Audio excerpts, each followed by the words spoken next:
నమస్కారం Bahujan times news కి స్వాగతం. హెడ్లైన్స్ చూద్దాం.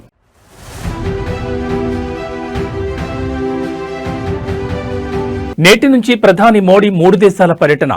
జోర్డాన్, ఇథియోపియా, ఒమన్లలో కీలక భేటీలు.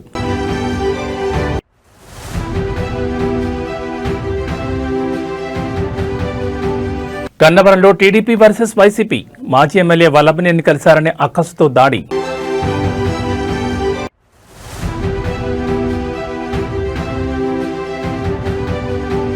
ముదిగొండలో ఉద్రిక్త వాతావరణం.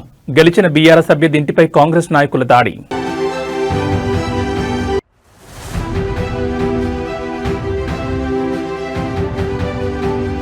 ఇండిగో సంక్షోభంపై జోక్యానికి సుప్రీం నిరాకరణ. ఇప్పటికే ఢిల్లీ హైకోర్టులో విచారణ జరుగుతోందని వెల్లడి.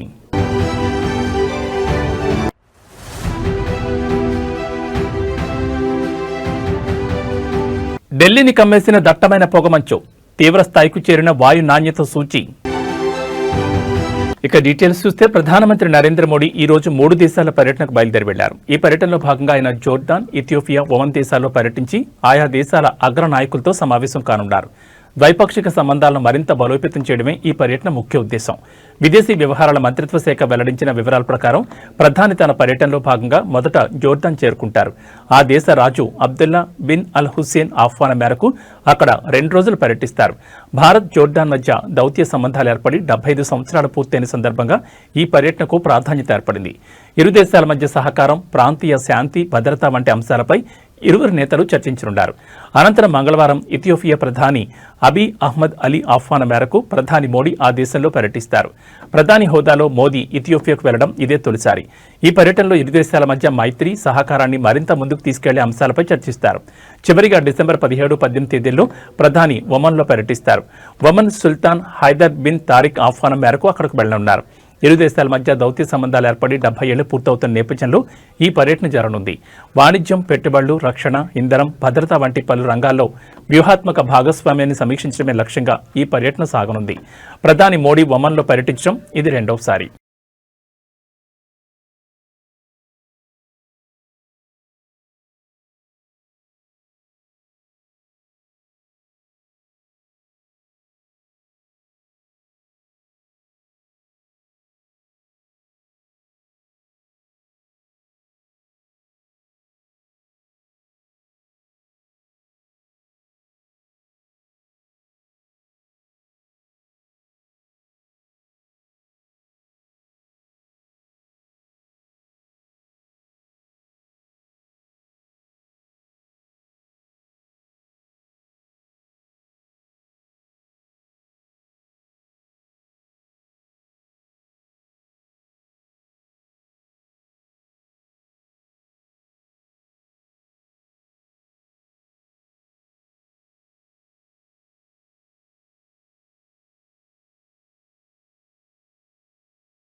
ఇండిగో ఎయిర్లైన్స్ లో ఇటీవల నెలకొన్న తీవ్ర అంతరాయాలు, విమానాల రద్దుపై దాఖలైన ప్రజా ప్రయోజన వ్యాజ్యాన్ని విచారించేందుకు సుప్రీంకోర్టు ఇవాళ నిరాకరించింది.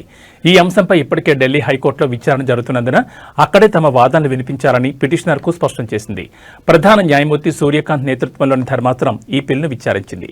న్యాయవాది నరేంద్ర మిశ్రా స్వయంగా ఈ పిల్ను దాఖలు చేశారు. ఇదే అంశంపై ఢిల్లీ హైకోర్టులో విచారణ కొనసాగుతోందని, directorate general of civil aviation కూడా ఓ కమిటీని ఏర్పాటు చేసిందని ధర్మాసనం దృష్టికి తెచ్చారు. దీనిపై స్పందించిన ధర్మాసనం ఒకే అంశంపై 2 చోట్ల సమాంతర విచారణలు అవసరం లేదని పేర్కొంది. పిటిషనర్ తన వాదనలను ఢిల్లీ హైకోర్టులో వినిపించేందుకు అనుమతించాలని ఉన్నత న్యాయస్థానాన్ని కోరింది. ఇటీవల ఇండిగో విమానాలు భారీ సంఖ్యలో రద్దు కావడం, ఆలస్యం అవడంతో ప్రధాన విమానాశ్రయాల్లో మానవతా సంక్షోభం తలెత్తిందని పిటిషనర్ తన పిల్లో ఆరోపించారు. వృద్ధులు, చిన్నారులతో సహా వేలాది మంది ప్రయాణికులు ఆహారం, నీళ్లు, సరైన వస్తువులు లేకుండా గంటల తరబడి పడిగాపులు కాయాల్సి వచ్చిందని పేర్కొన్నారు. ఇది రాజ్యాంగంలోని ఆర్టికల్ 21కి భంగం కలిగించడమేనని వాదించారు. మరోవైపు ఈ అంశంపై విచారణ జరుపుతున్న ఢిల్లీ హైకోర్టు లక్షలాది మంది ప్రయాణికులను ఇబ్బందులు గురిచేసేలా పరిస్థితిని ఎందుకు దిగజార్చారని కేంద్రాన్ని ప్రశ్నించింది. ఈ కేసు తదుపరి విచారణను జనవరి 22కి వాయిదా వేసింది. ఇదిలా ఉండగా తమ కార్యకలాపాలు క్రమంగా సాధారణ స్థితికి వస్తున్నాయని, ఈ నెల 12న 2050 విమానాలు నడపగా కేవలం 2 మాత్రమే రద్దయ్యాయని ఇండిగో ప్రకటించింది.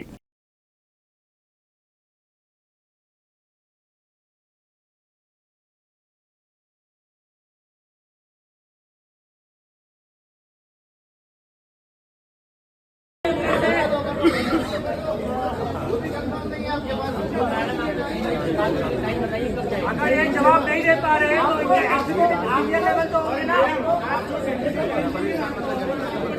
इंडिया लेवल तक होंगे ना।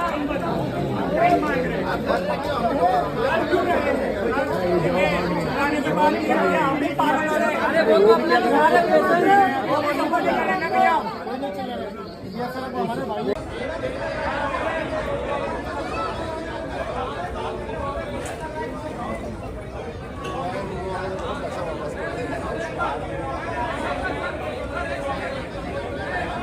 कम मदद जैसे अपने भाई को पंजाब को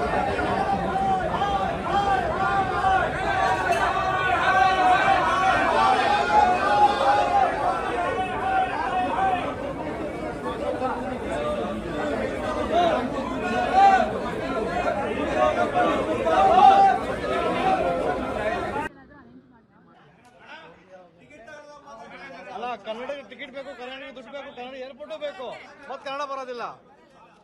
ಮಾಡಿ ಮಾಡಿ ಮಾಡಿ ఇండిగో ఎయిర్లైన్స్ ಒಂದು నీచ కడపే. దేశ రాజధాని ఢిల్లీని పొగమంచు కమ్మేసింది. నగరంలో కాలుష్యం ప్రమాదకర స్థాయిలో కొనసాగుతోంది. ఎయిర్ క్వాలిటీ ఇండెక్స్ 450 మార్కును దాటింది. కొన్ని ప్రాంతాల్లో 500 పాయింట్లు AQI నమోదైంది. విజిబిలిటీ పడిపోవడంతో విమానాలు రాకపోకలు ఆలస్యమవుతున్నాయి. విమానాల ఆలస్యంపై ఎప్పటికప్పుడు సమాచారం అందిస్తున్నామని ఇండిగో సంస్థ తెలిపింది. ప్రయాణికుల భద్రతకు అత్యధిక ప్రాధాన్యమిస్తూ విమానాల కార్యకలాపాలు కొనసాగిస్తామని పేర్కొంది. మరోవైపు పొగమంచు నేపథ్యంలో వాతావరణ శాఖ రెడ్ అలర్ట్ జారీ చేసింది. రోడ్డు క్లారిటీగా కనపడకపోవడంతో వాహనదారులు తీవ్ర ఇబ్బందులు ఎదుర్కొంటున్నారు. వాయు కాలుష్యం తీవ్రతరం అవుతున్న నేపథ్యంలో శ్వాసకోశ సమస్యలు పెరిగే అవకాశం ఉందని వైద్యులు హెచ్చరిస్తున్నారు. దీంతో విద్యార్థుల ఆరోగ్యాన్ని దృష్టిలో ఉంచుకుని పాఠశాలలు హైబ్రిడ్ మోడ్లో కొనసాగుతున్నాయి.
ఖమ్మం జిల్లా ముదిగొండ డిప్యూటీ ముఖ్యమంత్రి బట్టి విక్రమార్క నియోజకవర్గంలో పంచాయతీ ఎన్నికల ఫలితాలు అనంతరం రాజకీయ ఉద్రిక్త పరిస్థితులు చోటు చేసుకున్నాయి.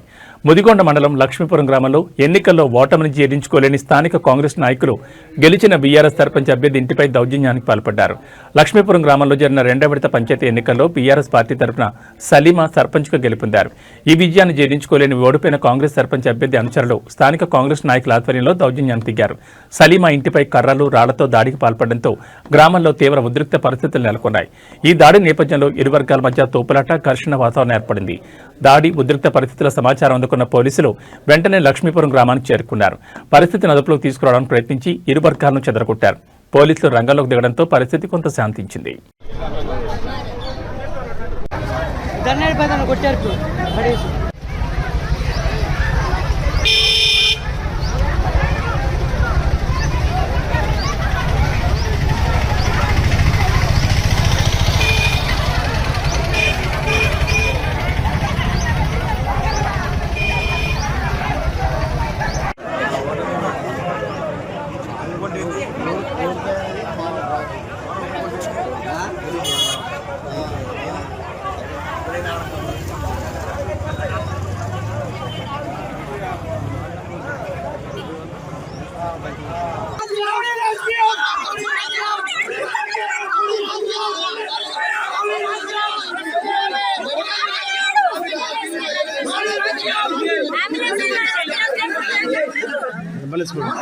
రాజన్న సిరిసిల్ల జిల్లా వేములవాడ ఎన్నికల ప్రచారంలో భాగంగా చురుగ్గా పాల్గొంటూ ఆకస్మికంగా గుండెపోటుతో మరణించిన బీఆర్ఎస్ సర్పంచ్ అభ్యర్థి కుటుంబంలో విషాద ఛాయలమ్ముకున్నాయి. ఈ నేపథ్యంలో బీఆర్ఎస్ వర్కింగ్ కేటీఆర్ ఆ కుటుంబాన్ని పరామర్శించి వారికి ధైర్యం చెప్పారు. వేములవాడ అర్బన్ మండలం చింతల్టానా గ్రామంలో సర్పంచ్ అభ్యర్థిగా బీఆర్ఎస్ పార్టీ తరఫున పోటీ చేస్తున్న మురళి ఎన్నికల ప్రచారాన్ని నిర్వహిస్తున్న సమయంలో గుండెపోటు గురై దురదృష్టవశాత్తు మరణించారు. ఎన్నికల వేళ ఈ ఘటన స్థానికంగా తీవ్ర దిగ్భ్రాంతిని కలిగించింది. ఈ విషయం తెలుసుకున్న కేటీఆర్ వెంటనే చింతల్టానా గ్రామంలోని మురళి ఇంటికి చేరుకున్నారు. దివంగత అభ్యర్థి మురళి చిత్రపటానికి నివాళులర్పించి వారి కుటుంబ సభ్యులను పరామర్శించారు. ఈ సందర్భంగా కేటీఆర్ మాట్లాడుతూ మురళి మరణం పార్టీకి స్థానిక నాయకత్వానికి తీరని లోటన్నారు. ఆయన కుటుంబానికి అన్ని విధాలుగా అండగా ఉంటామని ఆదుకుంటామని హామీ ఇస్తున్నారన్నారు. బీఆర్ఎస్ పార్టీ ఎల్లప్పుడూ వారి వెంటే ఉంటుందని భరోసా ఇచ్చారు. లక్షలు పోసి ఖర్చు పెట్టి కింద పడి మీద పడి కాలు పట్టుకుంటే గెలుస్తాం. ఎంత ప్రేమని చెప్పి మీ నాయన నాకు గొప్ప వారసత్వం ఇచ్చిపోయింది. మీకు నాకు తండ్రులు తాతలు ఇచ్చేటి గదే గొప్ప పేరు వారసత్వం. మేము మిగతా వాటికి మేము ఉన్నాం అందరం. నీ చదువు నీ ఉద్యోగం రెండు నా బాధ్యత. లక్ష్మణ నాది మా ఇద్దరు బాధ్యత. ఎంత first year second year third year no problem. ఒకవేళ తను ఇన్ఫార్మెన్స్ చదువుతామంటే చదువుతాను. లేదు బిడ్డ లేదు నేను జాబ్ చేస్తా నాకు ఎందుకు అనుకుంటే జాబ్ నేను పెట్టిస్తాను. హైదరాబాద్ శంషాబాద్ అంతర్జాతీయ విమానాశ్రయంలో ఇండిగో కారణంగా పలువురు ప్రయాణికులు తీవ్ర ఇబ్బందులు అసౌకర్యాన్ని ఎదుర్కొన్నారు. టికెట్లు ఉన్నప్పటికీ సమయం మించిపోయిందని చెప్పి విమానం ఎక్కేందుకు సిబ్బంది అనుమతించకపోవడంతో ప్రయాణికులు ఆగ్రహం వ్యక్తం చేశారు. టికెట్లు తీసుకుని తమ విమానం ఎక్కేందుకు బోర్డింగ్ లైన్లో నిల్చున్న ప్రయాణికులను ఇండిగో సిబ్బంది అకస్మాత్తుగా అడ్డుకున్నారు. బోర్డింగ్ సమయం అయిపోయింది అంటూ వారిని విమానంలోకి అనుమతించలేదు. దీంతో తీవ్ర గందరగోళం నెలకొంది. టికెట్ తీసుకున్నాక సమయం లేదంటూ గేట్ క్లోజ్ చేయడం ఏంటని ఈ విషయంలో ఇండిగో సిబ్బందిని బాధితులు తీవ్రంగా వాగ్వాదానికి దిగారు. కొంతమంది ప్రయాణికులు ముఖ్యమైన పనులు ఉండడం వల్ల తాము ఆలస్యం చేయలేమని మొరపెట్టుకున్నా ఫలితం లేకుండా పోయింది. ప్రయాణికుల ఆందోళన పట్ల ఇండిగో సిబ్బంది చూపించిన నిర్లక్ష్యం మరింత ఆగ్రహం తెప్పించింది. మేమేమీ చేయలేం, ఇది మా చేతుల్లో లేదు, కావాలంటే మీరు ఉన్నతాధికారులతో మాట్లాడుకోవచ్చు అంటూ చాలా తేలిగ్గా సమాధానం చెప్పినట్లు బాధిత ప్రయాణికులు తెలిపారు.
వికారాబాద్ జిల్లా నవాపేట్ స్థానిక సంస్థల ఎన్నికల్లో అనూహ్య ఫలితాలు వస్తున్నాయి. వికారాబాద్ జిల్లా నవాపేట్ మండలం పరిధిలోని ఎమ్మెల్యే కాళీ యాదయ్య సొంత గ్రామమైన చెంచల్పేటలో కాంగ్రెస్ పార్టీకి గట్టి ఎదురుదెబ్బ తగిలింది.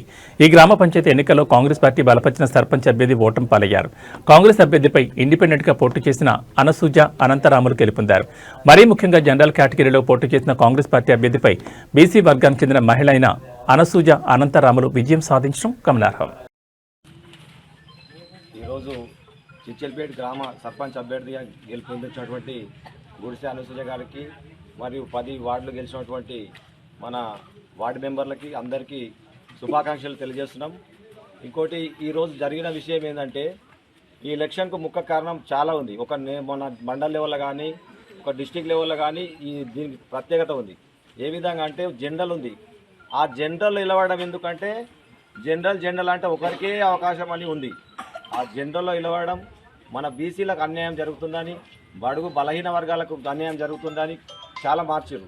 ఆ మార్చిన దానికి ఏముందంటే గవర్నమెంట్ స్లోగన్ గిన బీసీలకు చేస్తాం 42% తర్వాత మాకు రాజ్యాంగ ప్రకారం రావడం వచ్చే 23% తగ్గించి మా బీసీ రిజర్వేషన్ మొత్తము జనరల్ చేశారు. జనరల్లో బీసీని తీసుకుపోవడం అనే కాన్సెప్ట్ ఉంది.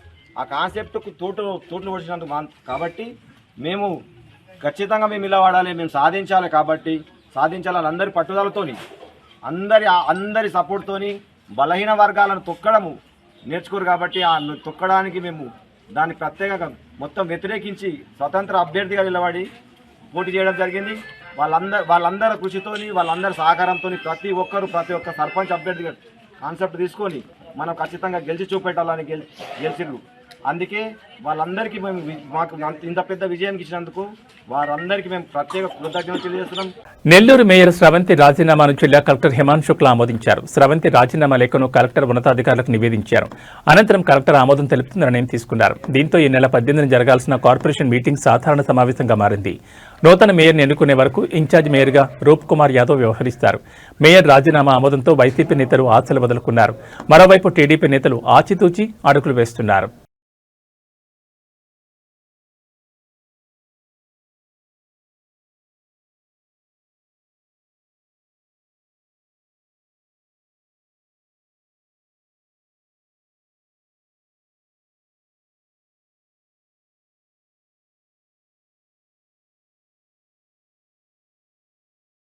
గన్నవరంలో మరోసారి తెలుగుదేశం పార్టీ వర్సెస్ వైఎస్సార్ కాంగ్రెస్ పార్టీకి పరిస్థితి మారిపోయింది. కృష్ణా జిల్లా గన్నవరం నియోజకవర్గంలో రాజకీయ ఉద్రిక్తత నెలకొంది.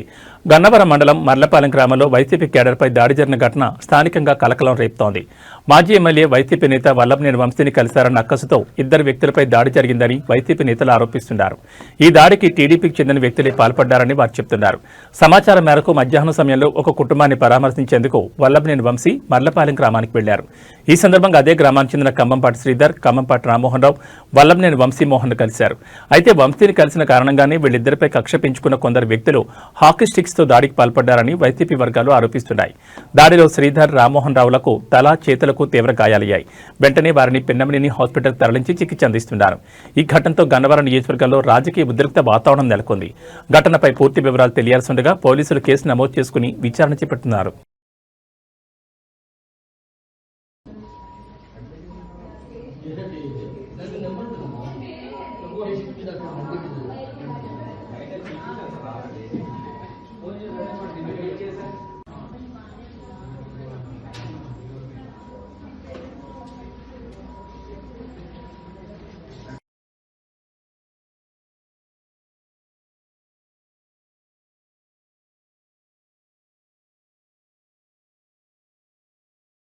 మెడికల్ కళాశాల ప్రైవేటీకరణకు వ్యతిరేకంగా ప్రజల నుంచి సేకరించిన కోటి సంతకాల ప్రతులను గవర్నర్కు అందజేయనున్న మాజీ సీఎం జగన్మోహన్ రెడ్డికి మద్దతు పలికేందుకు వైసీపీ శ్రేణులు బయలుదేరి వెళుతున్నారు. ఇందులో భాగంగా అనకాపల్లి జిల్లా పాయకరావుపేట నియోజకవర్గ పరిధిలోని వైసీపీ క్యాంపు కార్యాలయం నుంచి సుమారు 100 కార్లతో జిల్లా పార్టీ కార్యాలయం వరకు ర్యాలీ నిర్వహించారు. పాయకరావుపేట సమన్వయకర్త మాజీ ఎమ్మెల్యే కంబాల చోకుల ఆధ్వర్యంలో ఈ ర్యాలీ జరిగింది. ఈ ర్యాలీలో భారీగా వైసీపీ నేతలు, కార్యకర్తలు పాల్గొన్నారు.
విద్యుత్ పొదుపుతో భావితరాలకు భరోసా అంటూ ప్రకాశం జిల్లా ఒంగోలులో జిల్లా విద్యుత్ కార్యాలయం నుంచి కలెక్టర్ కార్యాలయం వరకు ర్యాలీ నిర్వహించి మానవహారం చేపట్టారు. అనంతరం విద్యుత్ శాఖ ఎస్సీ కట్ట వెంకటేశ్వర్లు మాట్లాడుతూ జాతీయ ఇంధన పొదుపు వారోత్సవాల్లో భాగంగా నేటి సంకల్పం రేపటి వెలుగుల సహకారమని అన్నారు. విద్యుత్ వృధా కాకుండా కాపాడుకోవాల్సిన బాధ్యత ప్రతి ఒక్కరిపై ఉందన్నారు. భావితరాలకు చక్కని పర్యావరణం అందించేలా ఇంధన వనరులను బాధ్యతతో వినియోగిస్తామని, బాధ్యత గల భారతదేశ పౌరునిగా విద్యుత్ వృధాను అరికడతామని విద్యార్థుల చేత ప్రతిజ్ఞ చేయించారు. ఈ కార్యక్రమంలో town ADE KV Pandurangarao, Ongole circle SE OK Subbarao, Chimakurthi AD Mohan, commercial ADE Pathan Rafi, rural AD T Srikanth, విద్యాశాఖ అధికారులు భారీగా పాల్గొన్నారు.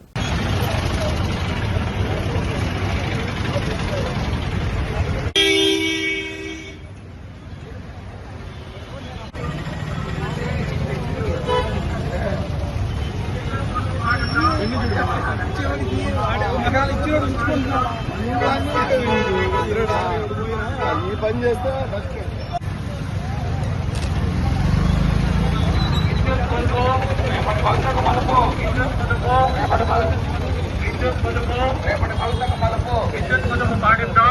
భావితరాలకు వెలుగునిద్దాం, విద్యుత్ పొదుపు పాటిద్దాం, భావితరాలకు వెలుగునిద్దాం, విద్యుత్ పొదుపు పాటిద్దాం, భావితరాలకు వెలుగునిద్దాం, విద్యుత్ పొదుపు పాటిద్దాం, భావితరాలకు వెలుగునిద్దాం. విద్యుత్ చౌర్యం సామాజిక నేరం, విద్యుత్ చౌర్యం సామాజిక నేరం, విద్యుత్ చౌర్యం సామాజిక నేరం. ఒక యూనిట్ విద్యుత్ ఉత్పత్తి చేస్తే 2 యూనిట్లు అవసరం ఉంది. కాబట్టి మీరు త్వరితగతిన అందరూ కూడా త్వరగా వచ్చేయండి. ఇంధన పొదుపు ర్యాలీలో ఉన్న వాళ్ళందరూ ముందుకొచ్చేయండి.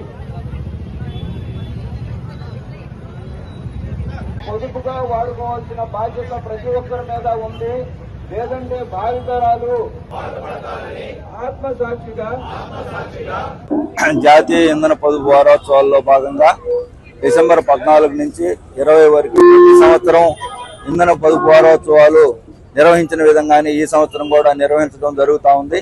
ఈ వారం రోజులు వివిధ కార్యక్రమాలు, పిల్లలకి కాంపిటీషన్స్ అయితేమి, ఎలక్యూషన్స్ కానీ, ఎస్ఏ రైటింగ్ కాంపిటీషన్స్ కానీ, అలాగే మన ఈ ర్యాలీ కానీ, దీనిటన్నిటి ఉద్దేశం ఏంటంటే ప్రజల్లో విస్తృత అవగాహన కల్పించి విద్యుత్తుని పొదుపుగా వాడుకోవాలి. భావితరాలకి మనం మంచిగా విద్యుత్తుని అందించాలంటే పొదుపు ఈ రోజు నుంచే ప్రారంభించాలని, అట్లాగే కార్యాలయాల్లో కానీ, స్టూడెంట్స్ కానీ అందరూ ఎవరెవరి పరిధిలో వారు విద్యుత్తుని పొదుపుగా వాడుకోవాలని, విద్యుత్తు ఒక జాతీయ సంపద అని, దాన్ని వృధా చేయరాదని చెప్పేసి శబరిమల అయ్యప్ప స్వామి ఆలయానికి భక్తులు పోటెత్తుతున్నారు. ప్రస్తుత మండల యాత్ర సీజన్లో స్వామివారిని దర్శించుకునే యాత్రికుల సంఖ్య ఇప్పటికే 25 లక్షలు దాటింది.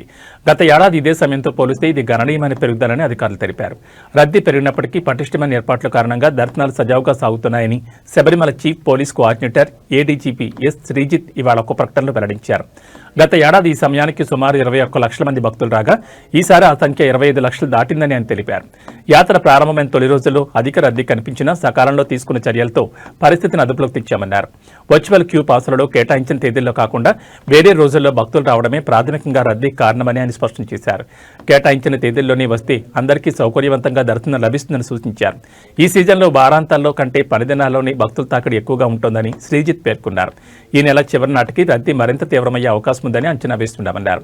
పెరగనున్న భక్తుల సంఖ్య దృష్టిలో ఉంచుకుని అందరికీ సులభంగా దర్శనం కల్పించేందుకు అవసరమైన అన్ని ఏర్పాట్లు పూర్తి చేశామని ఆయన తెలిపారు. కాగా ఈ నెల 27 జరిగే మండల పూజతో దాదాపు 2 నెలల పాటు సాగే వార్షిక యాత్రలో మొదటి దశ ముగియనుంది.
ఇవి ఈ బులెటిన్ విశేషాలు. మరో బులెటిన్లో మళ్ళీ కలుసుకుందాం.